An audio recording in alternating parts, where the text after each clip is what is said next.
के मेरे कुछ दोस्त हैं, कहते देखो अमेरिका कितना अच्छा है। तो मैंने कहा क्या है? कि देखो सड़क के ऊपर सड़क।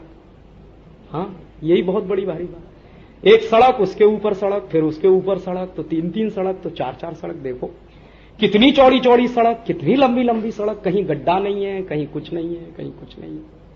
देखो कितनी अच्छी सड़क, 150 किलोमीटर की स्पीड से ले जाओ, 200 किलोमीटर की स्पीड से ले जाओ, 300 किलोमीटर की स्पीड से ले जाओ। फिर उससे ज्यादा पूछिए कि भाई जरा ये बताओ इस सड़क पे बलात्कार कितने होते हैं, तो आपकी रूह कांप जाएगी अगर आप उनके आंकड़े सुनेंगे तो। न्यूयॉर्क अमेरिका का हार्ट माना जाता है। न्यूयॉर्क का हार्ट माना जाता है एक इलाका, हालांकि अमेरिकी उसको स्वीकार नहीं करते। मैं कहता हूं हार्लेम। अमेरिका देखना हो तो हार्लेम में जाइए पहले, तब आपको दिखाई देगा कि अमेरिका का असली चेहरा क्या है। वॉशिंगटन डीसी के आसपास आप घूम के चले आएंगे तो आपको अमेरिका समझ में नहीं आएगा। अमेरिका को समझना है तो हार्लेम में जाना पड़ेगा आपको, तो आपको समझ में आएगा कि भूखमरी कितनी है, बलात्कार कितने होते हैं, चोरियां कितनी होती हैं, डकैतियां कितनी पड़ती हैं। अभी तो अमेरिकन सरकार के आंकड़े हैं, उनका एक कमीशन है, प्यू चैरिटेबल ट्रस्ट अमेरिका में एक बहुत बड़ा ट्रस्ट है, उन्होंने एक कमीशन बिठाया था। उस कमीशन की रिपोर्ट ये बताती है कि अमेरिका में 1 मिनट में सबसे ज्यादा बलात्कार होते हैं पूरी दुनिया में। अमेरिका में 1 मिनट में सबसे ज्यादा मोलेस्टेशन के केसेस होते हैं। अमेरिका में 1 मिनट में सबसे ज्यादा छेड़खानी की ऐसी घटनाएं होती हैं जिनमें कई बार मृत्यु तक हो जाती है।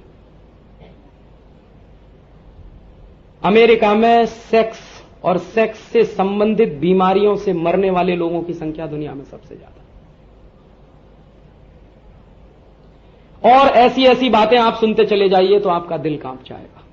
और क्राइम अमेरिका में लगातार बढ़ रहा है, किसी के रोके नहीं रुकता है।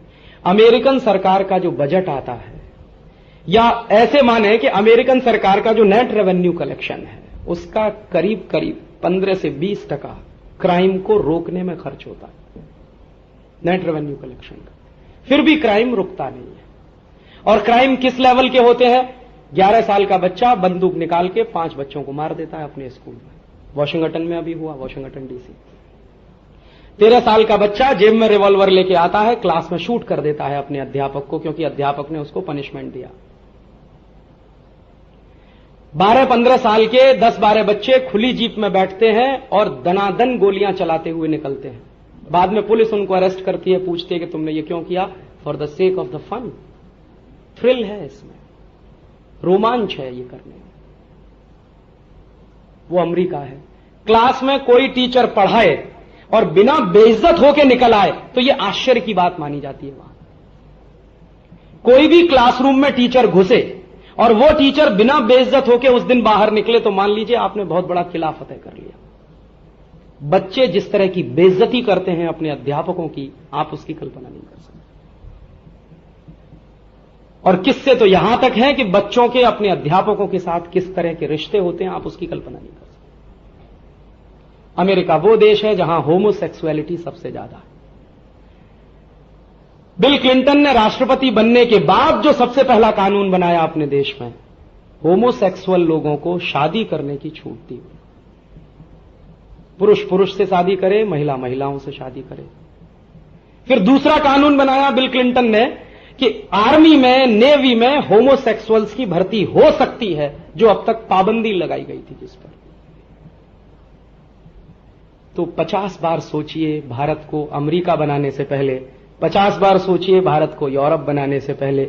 मेरा अपना मानना यह है कि हिंदुस्तान को आप हिंदुस्तान ही रहने दीजिए, इसको अमेरिका बनाने की कोशिश मत करिए, यूरोप बनाने की कोशिश मत करिए, इसको भारत ही रहने दीजिए। हां, इतना जरूर करिए कि भारत के भारतीय रहने में जो गड़बड़ियां पैदा हो गई हैं पिछले 1-1.5 हजार साल में, इनको दुरुस्त कर लीजिए तो ये समाज बहुत आगे निकल जाएगा। उन गलतियों को, उन गड़बड़ियों को जो हमारी सभ्यता में पनपी पिछले 1-1.5 हजार साल में, और आप जानते हैं लंबे समय तक अगर किसी भी सभ्यता पर बाहरी आक्रमण होते रहें तो वो समाज तो टूटना फूटना शुरू हो ही जाता है। हम तो 3rd सेंचुरी BC से अटैक झेल रहे हैं। सिकंदर आया और सिकंदर के बाद लाइन लगी इस देश में। बीच में कुछ ऐसा पीरियड था 200-500 साल का जिसमें कोई नहीं आया अटैक करने के लिए, लेकिन आते ही रहे। तो जो समाज 1-1,500 साल बाहर के आक्रमणों को झेलता रहा हो, उस समाज में आंतरिक गड़बड़ियां और विकृतियां आना बहुत स्वाभाविक है। हमारी आपकी कोशिश यह होनी चाहिए कि पिछले 1-1,500 साल में, 2,000 साल में जो आंतरिक विकृतियां आई हैं हमारे समाज में, उनको हम ठीक कर लें, माने भारत को ज्यादा अच्छा भारत बना लें। यह तो हम सबके लिए संभव है। भारत को अमेरिका बनाना संभव नहीं, भारत को यूरोप बनाना संभव नहीं, और अगर यह काम करना है तो स्वदेशीकरण करना ही होगा।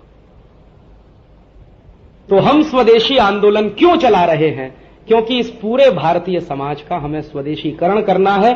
कहां कहां यह विदेशी है उसकी पहचान करनी है, फिर उस पहचान के आधार पर कहां कहां इसे स्वदेशी बनाना है, उसके लिए प्रयास करना है। अभी तो मेरे जैसे आदमी के लिए मैं तो आपसे पूरी विनम्रता से यह कह रहा हूं कि अपने आप को ना तो मैं एंथ्रोपोलॉजिस्ट मानता हूं, ना मैं सोशल साइंटिस्ट हूं। मैं तो साइंस टेक्नोलॉजी का आदमी, लेकिन अभी एंथ्रोपोलॉजी भी समझने की कोशिश कर रहा हूं, सोशल साइंस भी समझने की कोशिश कर रहा हूं। और इस कोशिश में कई बार मेरे मन में भ्रम हो जाता है कि मैं कहां भारतीय हूं, कहां विदेशी हूं। अपने जीवन के बारे में मैं बात कर रहा हूं। अपने पूरे चित्त के साथ, अपने पूरे मन की शुद्धि के साथ मैं स्वदेशी बनने की कोशिश में लगा हुआ हूं, लेकिन कई बार ऐसा होता है कि मैं वहां पे विदेशी हो जाता हूं, स्वदेशी नहीं रह पाता। तो मुझे लगता है कि मेरे जैसे आदमी के साथ जब इतना बड़ा संकट है, तो बाकी लोगों के बारे में तो कल्पना करना हमको चाहिए। तो ज्यादा मेहनत के साथ हमको स्वदेशी बनने में कोशिश करनी पड़ेगी, और कोशिश से कुछ भी संभव है। क्योंकि अभी भी हम पूरे विदेशी नहीं हुए हैं, अभी भी हम आंशिक रूप से विदेशी हुए हैं।